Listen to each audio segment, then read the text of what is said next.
4 सितंबर 1954 Santiago airlines की एक flight PWF 513 ने 92 पैसेंजर के साथ जर्मनी के एयरपोर्ट से ब्राजील के पोर्ट एलिगरी के लिए उड़ान भरी। ये यात्रा तकरीबन 18 घंटों की होने वाली थी, लेकिन प्लेन के उड़ने के कुछ घंटों बाद उस प्लेन का कांटेक्ट कंट्रोल स्टेशन से टूट गया।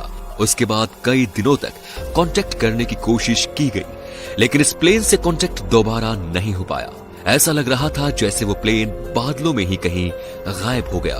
फिर कई सालों तक उस प्लेन को ढूंढने का प्रयास किया गया, लेकिन उस प्लेन का पता नहीं चल पाया कि आखिर वो प्लेन गया कहां। लोगों को ऐसा लगने लगा था कि हमने उस प्लेन और उसमें बैठे 92 पैसेंजर्स को कहीं खो दिया। इस घटना के कुछ महीनों बाद सैंटियागो एयरलाइंस को हमेशा के लिए बंद कर दिया गया, लेकिन फिर भी कई सालों तक इस प्लेन को खोजने की कोशिशें जारी रही। पर न तो इतने सालों में प्लेन का पता लग पाया और न ही उसमें बैठे 92 यात्रियों का। उसके बाद धीरे धीरे सालों में बदल गए, लेकिन प्लेन को खोज पाना असंभव सा लगने लगा।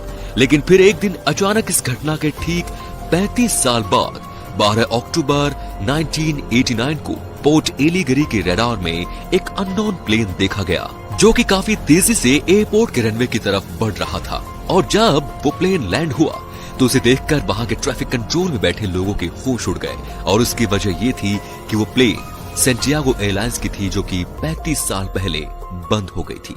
तो फिर उस एयरलाइन की प्लेन अचानक बिना किसी चेतावनी के कैसे आ सकती है? उसके बाद उस प्लेन को जब करीब से देखा गया तो यही प्लेन था जो 35 साल पहले 92 यात्रियों के साथ रहस्यमयी तरीके से गायब हो गया था।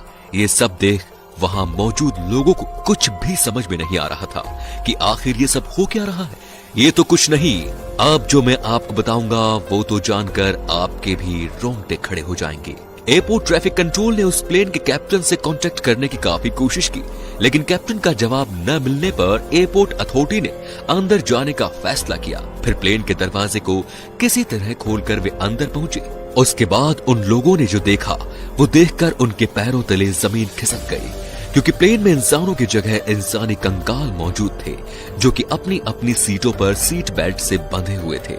ये भयानक दृश्य देखकर एयरपोर्ट अथॉरिटी के लोग प्लेन के कॉकपिट की ओर दौड़े ताकि इन सवालों के जवाब वो कैप्टन से पूछ सके कि आखिर ये सब कैसे हुआ। और जब उन्होंने कॉकपिट का दरवाजा खोला तो वहां भी कैप्टन की जगह कंकाल मौजूद थे और उनके हाथ प्लेन के नेविगेशन कंट्रोल्स पर थे। इस घटना ने उस समय के सबसे जाने माने पैरानॉर्मल इन्वेस्टिगेटर और वैज्ञानिक डॉक्टर अटिलो का ध्यान भी अपनी तरफ खींचा, और साथ ही इसमें कई पैरानॉर्मल इन्वेस्टिगेटर्स मौजूद थे जिन्होंने इस रहस्यमयी घटना की असल वजह जानने की पूरी कोशिश की। लेकिन इन सभी इन्वेस्टिगेटर्स ने इस घटना के बारे में एक ही थ्योरी दी।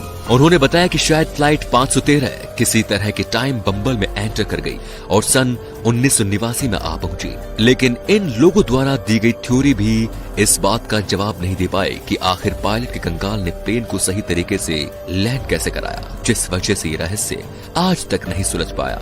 आज के इतने आधुनिक समय में साइंस की इतनी तरक्की के बावजूद इस पूरी दुनिया में ऐसे रहस्य छिपे हैं जिनका अभी तक साइंस के पास कोई जवाब नहीं है।